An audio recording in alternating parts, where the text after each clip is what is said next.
Bueno, Claudio, usted nos ha propuesto hablar del ocaso del patriarcado. ¿Qué nos quiere decir con esa expresión?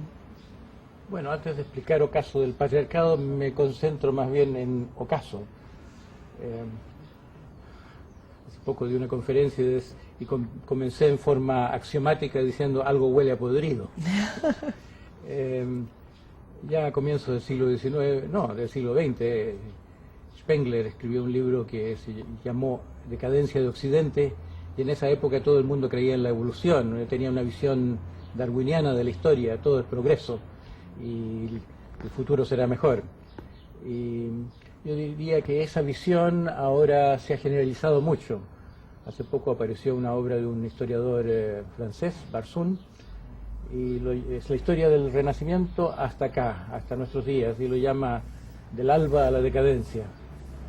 No parece tan revolucionario como cuando Spengler escribió Decadencia de Occidente.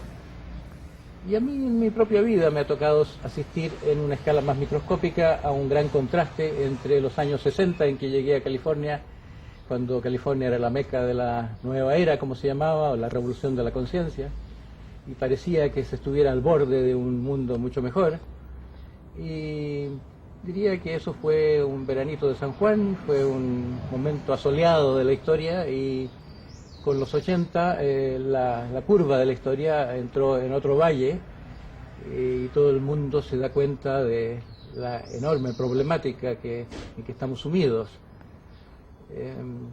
Yo diría que el punto de vista mío es diferente solamente en el aspecto de que lo que otra gente considera que está en crisis es algo más pequeño.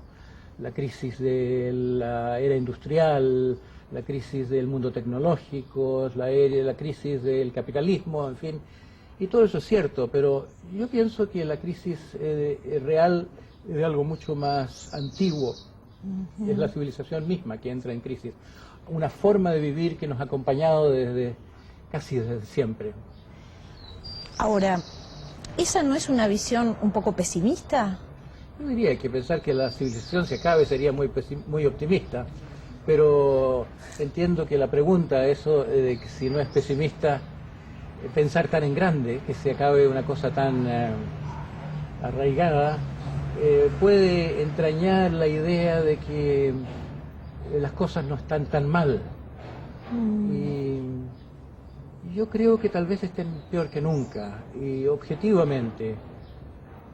Por ejemplo, uno de los pensadores actuales que me ha llamado la atención, un hombre que se llama David Korten en Estados Unidos, que escribió un libro con el interesante título del El mundo postempresarial.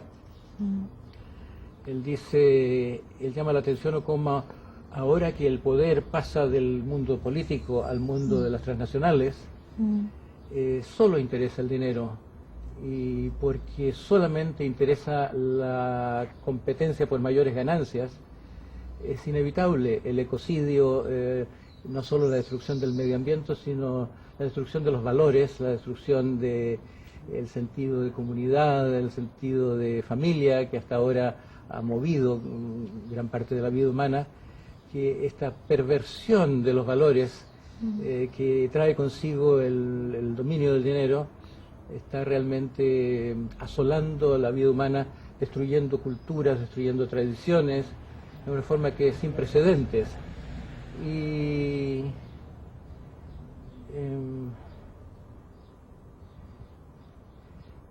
bueno, yo creo que la misma seriedad de la catástrofe, tanto ecológica como humana, es la esperanza de que algo que intrínsecamente es bárbaro, pero que tenemos idealizado llamando bárbaros a los que existían antes de la civilización, pueda realmente corregirse, que pueda corregirse un mal muy antiguo. Claro, porque históricamente ha habido muchos movimientos libertarios, digamos, y cómo puede ser que estemos en este estado de cosas, ¿no? Tan a pesar terrible. Del heroísmo, a pesar de la visión, de la sabiduría de tanta gente, de tantas batallas desde la Revolución Francesa, la liberación de las colonias, etc. Exacto. Estamos en las mismas. Y yo creo que es porque no se ha atacado al mal, porque es como si se estuviera hundiendo un barco y solamente se están parchando los hoyos por donde entra el agua. Que cuando se dice el problema es la violencia, que cuando se dice el problema es la injusticia o la sobrepoblación del mundo que hace que sean tan visibles los problemas de antes, que todos estos son síntomas, que no es el macro problema, que hoy en día hay una problemática en que cada cosa está relacionada con otra, no se puede corregir una sola sin agravar otra. Y aunque esa visión ya es más o menos aceptada, el Club de Roma ha hecho mucha conciencia, ha llamado mucho la atención sobre la unidad de la problemática, la necesidad de un enfoque multidisciplinario, pero no se ha llegado a identificar el macro problema, la raíz de todo este mal. Y yo tengo una visión personal, y es eso lo que quiero decir con el patriarcado. Yo creo que la esencia de la civilización es el régimen patriarcal de la mente humana y de la estructura de la familia, que se generaliza a la sociedad, de modo que el dominio del macho de nuestra especie trae consigo el militarismo, trae consigo la esclavitud, que comienza con el origen del patriarcado en la Edad de Bronce, y después se perpetúa en forma de injusticias variadas a través de la historia. Bueno, habría mucho que hablar de patriarcado. Claro, porque el patriarcado entonces ha estado, digamos, tiene muchísimo que ver en toda esta deformación social, ¿no es cierto? Había una época en que se decía el hombre es así, la especie humana no es pacífica, ¿no? Sí. Las guerras nos han acompañado de siempre porque el ser humano es así. Fue un historiador suizo, Bachofen, contemporáneo de Nietzsche y colega de él en la Universidad de Basilea, a fines del siglo XIX, quien primero formuló la hipótesis del matriarcado por documentos históricos como los escritos de Heródoto, que hablaba de las costumbres de muchos pueblos antiguos.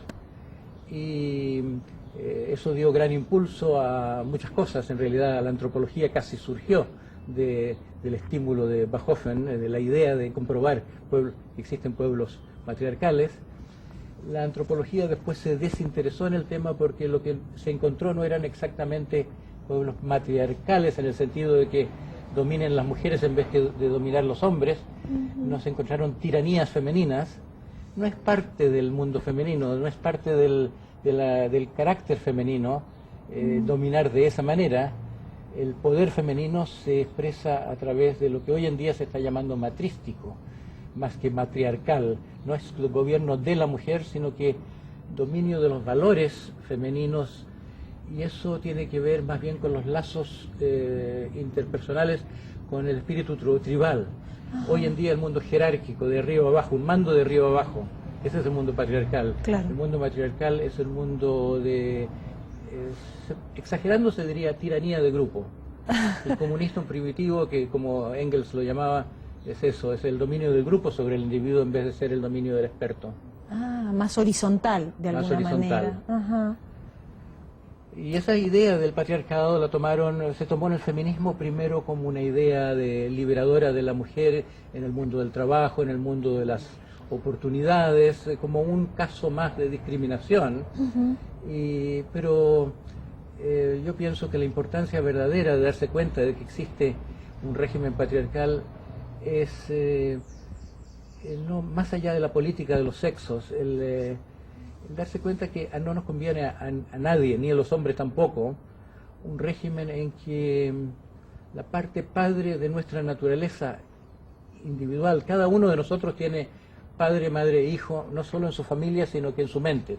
Tenemos una parte materna, amorosa, una parte paterna, agresiva, controladora, y tenemos una parte hijo, que es la parte libre, la parte que desea.